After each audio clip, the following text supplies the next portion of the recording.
তখন কোথায় পালিয়ে যাবে? জন্মের পরে কানে আজান কি দেয়নি? তুমি মুসলমান ছাড়া হওনি। আল্লাহু আকবার। আজ থেকে নিয়ত করি জীবনে নামাজ ছাড়বো না, বলুন ইনশাআল্লাহ। আমার সোনার টুকরা যুবকেরা, ইয়াং সোসাইটি যারা, তওবা করে আল্লাহর রাস্তায় ফিরে এসো। যে কোনো মুহূর্তে আল্লাহ তোমাকে আল্লাহর সামনে দিদার করবে, সেদিন অজুহাত পেশ করলে হবে না। তো সূরা বাকারা 277 নম্বর আয়াত আল্লাহ আবার বলছেন কি, ইন্নাল্লাযীনা আমানু ওয়া আমিলুস সালিহাতি ওয়া আকামুস সালাতা ওয়া আতাউজ যাকাত লাহুম আজরুহুম ইনদা রাব্বিহিম ওয়া লা খাউফুন আলাইহিম ওয়া লা হুম ইয়াহজানুন। আল্লাহু আকবার। বলেন কোরআন আল্লাহর বাণী, কোনো সন্দেহ নাই। সুবহানাল্লাহ। কি বলছেন আল্লাহ?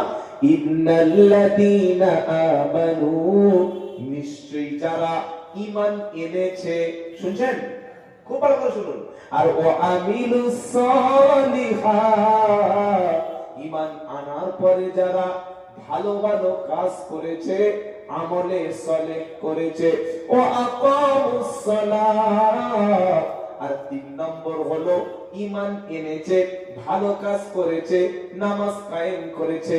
4 নম্বর হলো ও আতুজ যাকাত, যাকাত প্রদান করেছে। এবার তাদের জন্য আখিরাতে সুসংবাদ কি, লাহুম আজরুহুম ইনদা রাব্বিহিম, আল্লাহ বলছেন আমি আল্লাহ আমার কাছে তাদের জন্য রয়েছে পুরস্কার। সুবহানাল্লাহ। এখন বলার দরকার নেই, কাল সকালে বাড়িতে গিয়ে বলবেন। জেনে বলুন সুবহানাল্লাহ। ঈমান এনে নামাজ পড়লে, যাকাত দিলে এই পুরস্কারটা দেবেন কে? জোরে বলেন। আমার আগে যিনি বয়ান করছিলেন কি বলছিলেন? যে রোজার পুরস্কার স্বয়ং আল্লাহ নিজে হাতেই দেবেন। সুবহানাল্লাহ বলেন। আমরা যে রোজা করি, পুরস্কার দুনিয়ায় পাবো না, কোথায় পাবো? কোথায় পাবো? রোজার মাসে রাখলে রোজা খালেস নিয়েতে, বদলা ইহার যাইগো পাওয়া দুই জাহানেতে, বদলা ইহার যাইগো পাওয়া দুই জাহানেতে। রোজার মাস রাখলে রোজা খালেস নিয়েতে, বদলা ইহার যাইগো পাওয়া দুই জাহানেতে, বদলা ইহার যাইগো পাওয়া দুই জাহানেতে। ঠিক নামাজের ব্যাপারে আল্লাহ বলছেন, নামাজ যারা আদায় করে, যাকাত যারা প্রদান করে, তাদের পুরস্কারটা আমি আল্লাহর কাছে গচ্ছিত আছে, বলুন সুবহানাল্লাহ। এবং তাদের জন্য একটা খুশির সংবাদও আছে, যারা নামাজ পড়ে আর যাকাত দেয়। খুশির সংবাদ কি? ফালা খাউফুন আলাইহিম ওয়ালা হুম ইয়াহজানুন।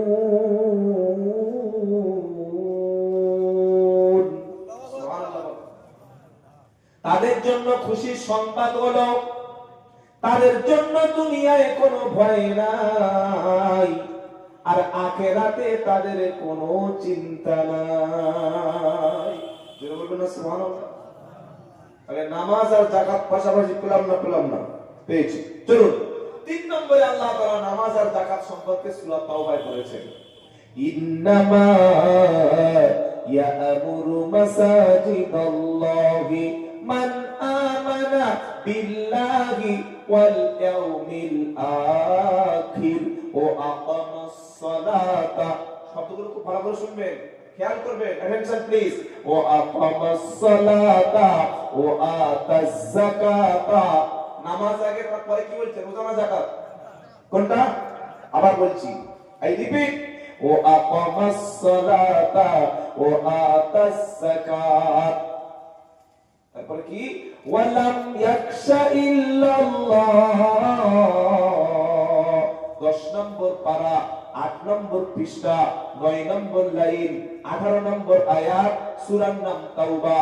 আল্লাহ তাআলা এখানে বলছেন যারা মসজিদ চালাবে, মসজিদ পরিচালনা করবে, মসজিদের কমিটিতে যারা অবস্থান করবে, তাদের মধ্যে কি কি গুণ থাকবে, কি কি কোয়ালিটি থাকবে, আমার আল্লাহ তাআলা তাদের মধ্যে 4টে কোয়ালিটি থাকবে, এটা তিনি বর্ণনা করেছেন। সুবহানাল্লাহ পড়েন। টাকা লটারির টিকিট বিক্রি করে তাকে বানিয়েছে মসজিদের ক্যাশিয়ার, সুদের ব্যবসা করে আর মসজিদের সেক্রেটারি। কি করে বলো? সেক্রেটারি বলছে আমি সেক্রেটারি স্যার। তো ইমাম একদিন চলে গেছে মাগরিবের সময়, যে লোকটা ইমাম চলে গেলে নামাজ পড়ায়, সে এখন বাথরুমে ঢুকে বার হচ্ছে না। সবাই বলছো সেক্রেটারি সাহেব তুমি নতুন হজ করে এসছো, দাড়ি তো মাশাআল্লাহ খুব বড়, আর পাঞ্জাবির বর তো বেশ হাঁটুর নিচে, একদম কাবার ইমামের মতো, একটু সামনে যাও। বললে সামনে গেলে আমার পিছন থেকে হাওয়া হয়ে যাবে। তার মানে জামা বড় করতে পেরেছে, দাড়ি বড় করতে পেরেছে, মাশাআল্লাহ হজটাও করতে পেরেছে, নামাজ পড়ানোর জন্য যে কোরআনটুকু জানা দরকার সেই কোয়ালিটি তার মধ্যে নাই। তাহলে আমরা কোন ব্যক্তিকে মসজিদের পদে রাখবো ভাই? ইমামের অবর্তমানে নামাজ পড়াবে যিনি, মসজিদের দায়িত্বে থাকবেন। আর আমরা কাদের বানাই? টাকা আছে, পয়সা আছে, পয়সাওয়ালা, স্ট্যাটাস অনেক বেশি, স্বনামধন্য মহামান্য পাড়ার সবচাইতে টপ র্যাঙ্কের সুদখোর দাও মসজিদ কমিটির সেক্রেটারি। কি বললাম বুঝতে পারলেন না? স্বনামধন্য মহামান্য মসজিদ কমিটির সুদখোর সেক্রেটারি সাহেব, আল্লাহ তার হায়াত বরকত দান করুন। তাই তো নাকি?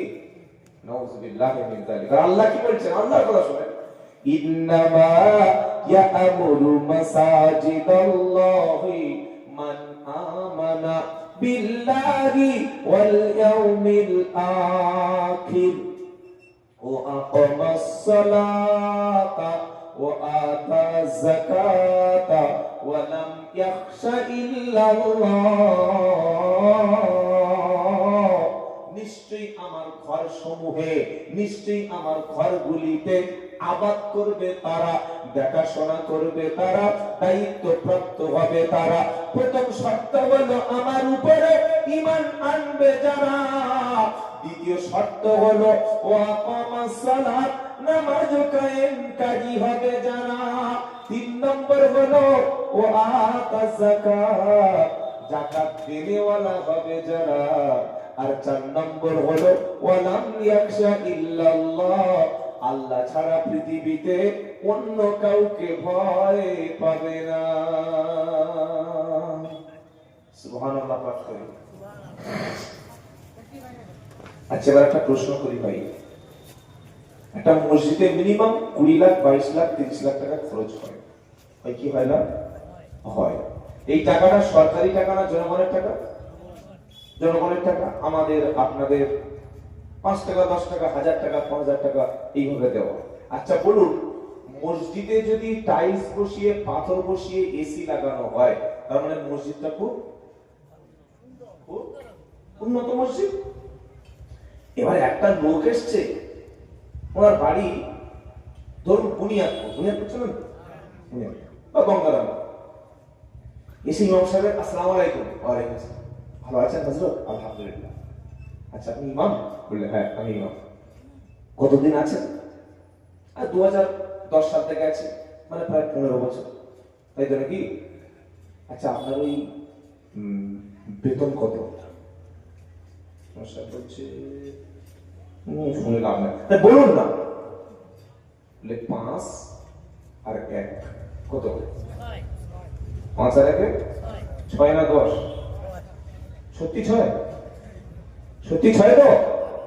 এইবার বলুন, আপনারা যারা এসেছেন জ্ঞানী গুণী শিক্ষিত সমাজসেবী, যারা সামাজিক, যারা এই সোসাইটি আমরা বিলং করি, বিচরণ করি, আমরা সোসাইটির সমস্ত কালচারটা বুঝি, যারা আমাদের সংসার চালাই খেটে খুঁড়ে পরিশ্রম করে, 6000 টাকায় বর্তমানে একটা মানুষের সংসার চলে?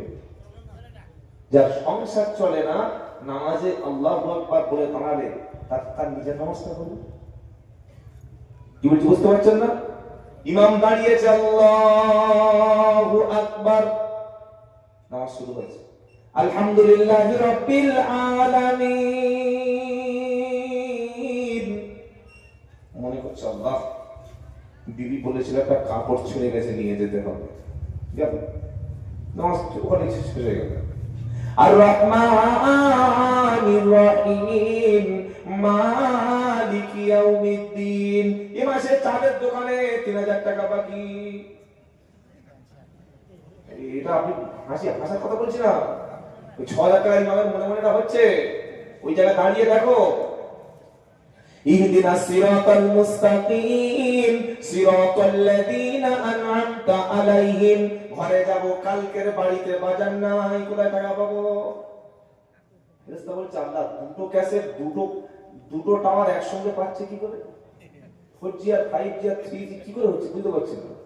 কি এই জিও আর বিএসএনএল একসঙ্গে ধরছে কিভাবে? যেমন বেতন তেমন নামাজ। তাই আমি আব্দুল্লাহ জুবাইর বিনীতভাবে অনুরোধ করছি, যত মসজিদ কমিটির সম্মানিত ব্যক্তিরা এসেছেন বা ইমাম যারা আছেন এসেছেন, সামনে রমাদানুল মুবারক মাসে অন্তত 10,000 টাকা ইমাম সাহেবের হাতে বেতনটা দেবেন। বলুন ইনশাআল্লাহ, বলুন ইনশাআল্লাহ।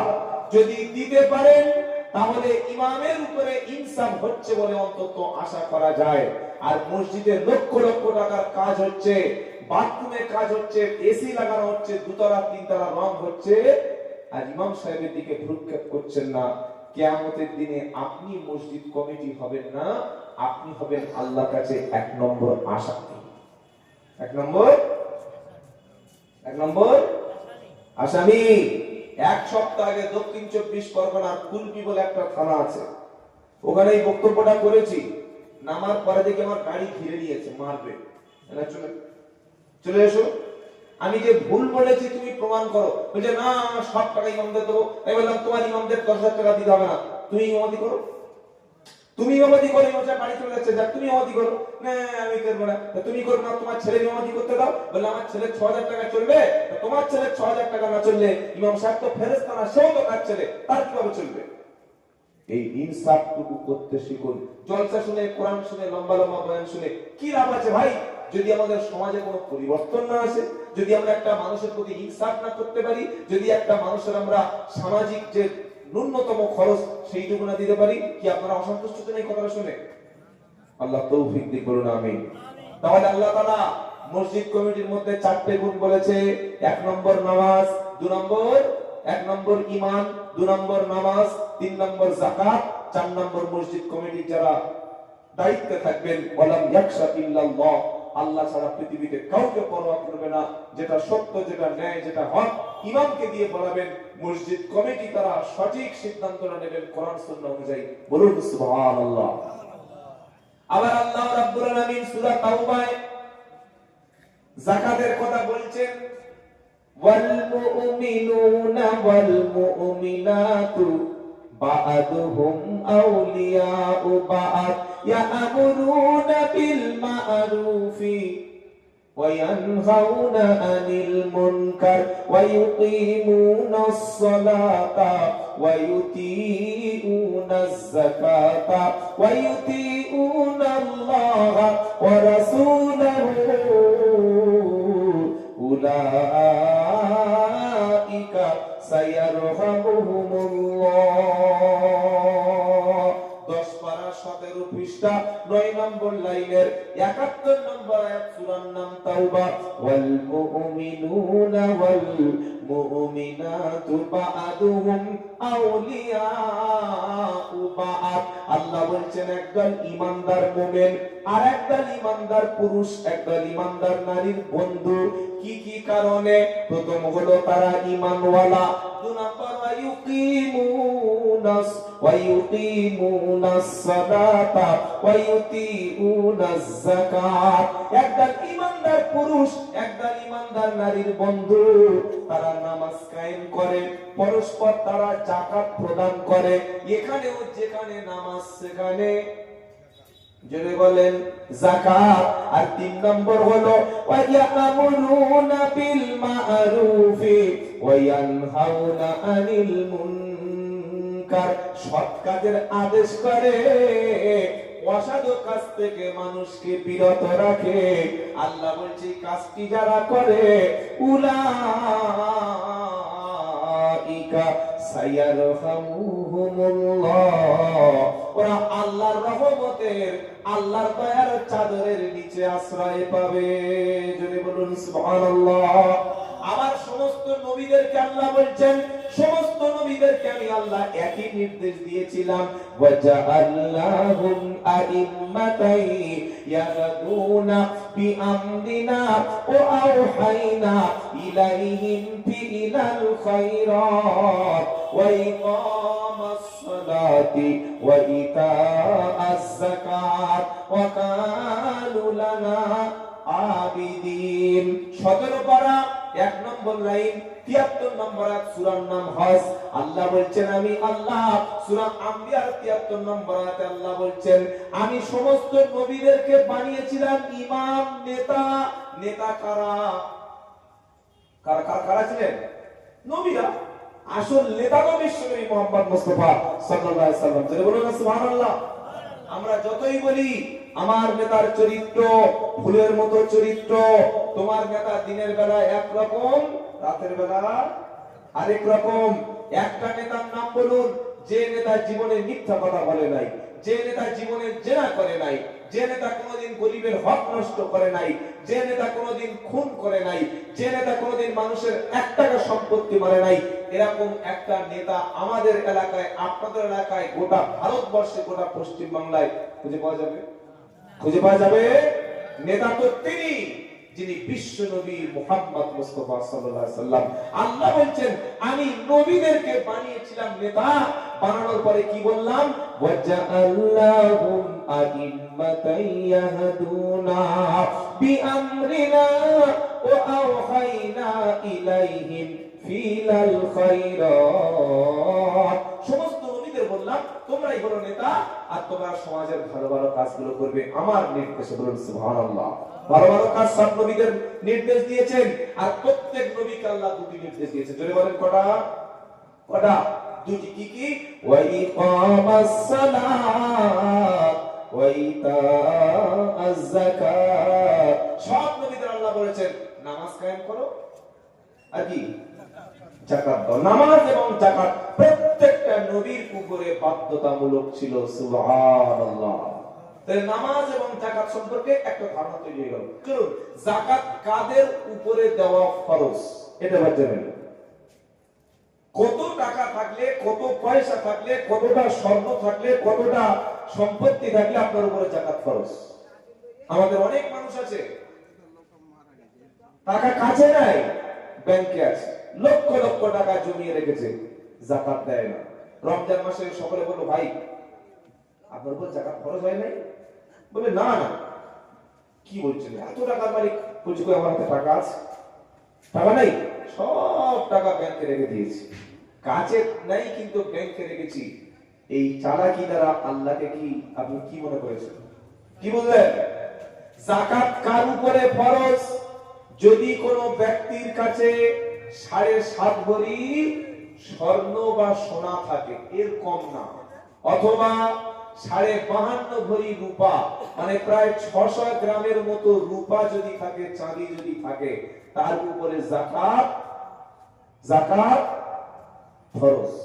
7.5 ভরি সোনা নাই, 600 গ্রামের মতো 52.5 ভরি রূপা বা চাঁদি নাই, কিন্তু 52.5 ভরি বা প্রায় 590 গ্রাম বা 600 গ্রাম রূপো বা চাঁদির যে মূল্য, যে টাকাটা বাজারে হয়, ধরুন 55 থেকে 60,000 টাকা বর্তমান একটা অ্যাপ্রোচ ধরলাম, যে 52.5 ভরি রূপোর দাম 50-60,000 টাকা। এই পরিমাণে রূপা নাই, কিন্তু এই পরিমাণে ক্যাশ টাকা তার বাড়িতে আছে বা ব্যাংকে আছে। তাহলে সোনা থাকলে যাকাত 7.5 ভরি, সোনা যদি না থাকে 52.5 ভরি রূপা। সোনা নাই, রূপা নাই, কি আছে? যদি বলে টাকা আছে, তার উপরে কি যাকাত দেওয়া কি ফরজ। দেবেন কিভাবে? তাহলে যাকাত কটা জিনিসের পেলাম? 1, 7.5 ভরি স্বর্ণ। 2, তিনি সোনার মালিক নয়, চাঁদি বা রূপার মালিক, প্রায় 600 গ্রাম, আর উপরে যাকাত ফরজ। সোনাও নাই, চাঁদি বা রূপা নাই, কিন্তু তার কাছে ওই রূপার পরিমাণ, চাঁদি পরিমাণ প্রায় 55-60,000 টাকা অ্যাপ্রোচ তার কাছে আছে। তার উপরে যাকাত দেওয়া না। শুধু থাকলে হবে না, আবার কয়েকটা শর্ত আছে, খুব ভালো করে লক্ষ্য করুন। যেহেতু সামনে রমজান মাস, আমরা অনেকে যাকাত দিই, ভুলভাল হিসাব করে যাকাত দিয়ে বসি। টাকা আছে, ওই টাকাটা আপনার কাছে 1 বছর থাকতে হবে। কতদিন? যদি বলে গত বছর রমজান মাসে আপনার কাছে ছিল 2 লাখ টাকা, আর এই রমজান আসছে 2025, আপনার কাছে আছে ওই 1 লাখ টাকা। কতদিন পড়েছিল? 1 বছর। এইবার 1 বছর যে টাকাটা আপনার কাছে ছিল, ওই টাকার মধ্য থেকে ক্যালকুলেশন করে, হিসাব করে করে যাকাত দেওয়া আপনার জন্য ফরজ। বলুন সুবহানাল্লাহ। অনেকের কাছে টাকা নাই, স্বর্ণ নাই, রূপাও নাই, তিনি একটা কাপড়ের ব্যবসা করেন কিংবা অন্য কোন একটা ব্যবসা করেন, ব্যবসার যে কাঁচা মাল, র মাল 3 লাখ টাকার মাল তার দোকানে আছে, আর ক্যাশ আছে 50,000 টাকা। তার মানে কত টাকার মাল আছে? ক্যাশ 50 আর মাল 3 লাখ, তাহলে কত আছে? 3.5 লাখ। যে মালটা বিক্রি করছে, কিনছে, কাঁচা মাল যেটা দোকানে স্টক আছে, ওই মাল আর ক্যাশ টাকা দুটো অ্যাডজাস্ট করে হিসাব করে ওর পার্সেন্টেজ বার করতে হবে, এটারও যাকাত দিতে হবে। কি বলছি মনে থাকবে ইনশাআল্লাহ। যারা ব্যবসায়ী ভাই আছেন, ধরুন আপনি একটা চালের ব্যবসা করেন, আপনি একটা কাপড়ের ব্যবসা করেন, কাপড় আপনার দোকানে রমজান মাসে 5 লাখ টাকার কাপড় আছে, আপনি 5 লাখ টাকার কাপড় খরিদ করেছেন বাজার থেকে, আর কাছে আছে ক্যাশ 1 লাখ টাকা, তাহলে কত টাকার মাল আছে? 6 লাখ। এই 6 লাখ টাকার মধ্য থেকে হিসাব করে আপনাকে যাকাত দিতে হবে। বললে হবে না আল্লাহ 1 লাখ টাকা আছে, আর এই যে 5 লাখ টাকার মাল করেছে, কি বুঝতে পারছেন না? এটা হলো যাকাত। এছাড়া যদি কেউ দামি ঘড়ি কেনে, দামি মোবাইল কেনে, একটা মোবাইল কিনলো OnePlus বা একটা কি আইফোন কিনলো 2 লাখ টাকা দিয়ে, যত দামি সামগ্রিক হোক তার যাকাত নাই, কিন্তু ওটা যখন ব্যবসার মধ্যে যাবে তখন যাকাত আছে। বুঝতে পারছেন ভাই? মেয়ে ছেলেরা অনেক সময় হাতে সোনার মালা, নাকের এই যেগুলো কি বলে আপনারা, নথ, কানের যে ফুলগুলো করে, এগুলো কানে থাক, হাতে থাক, যেখানে থাক, যদি 7.5 ভরি হয় তার যাকাত। বিশ্ব নবী মুহাম্মদ মুস্তাফা সাল্লাল্লাহু আলাইহি সাল্লাম একটা মহিলার হাতে দেখলেন দুটো সোনার বালা। নবীজি বললেন, তুমি কি সাহেবে নিসাব হয়ে গেছো? যাকাত দেওয়ার মতো স্বর্ণ কি তোমার কাছে জমা আছে? মহিলা বললেন হ্যাঁ। আমার নবী বললেন, মহিলা তুমি কি যাকাত দাও? মহিলা বললেন না। আমার নবী বললেন, তাহলে তুমি কি চাও? ওই স্বর্ণের বালাটা কিয়ামতের দিন আগুনের বালা তৈরি করে তোমার হাতে পরানো হোক। এটা যদি তুমি না চাও, তোমার সম্পদের অবশ্যই তুমি যাকাত দাও। সুবহানাল্লাহ বলেন। এবার আসি যাকাতের পার্সেন্টেজ, কত টাকা থাকলে কত টাকা যাকাত দিতে হবে। আল্লাহ পাক তিনি রহমানুর রহিম, গফুরুর রহিম।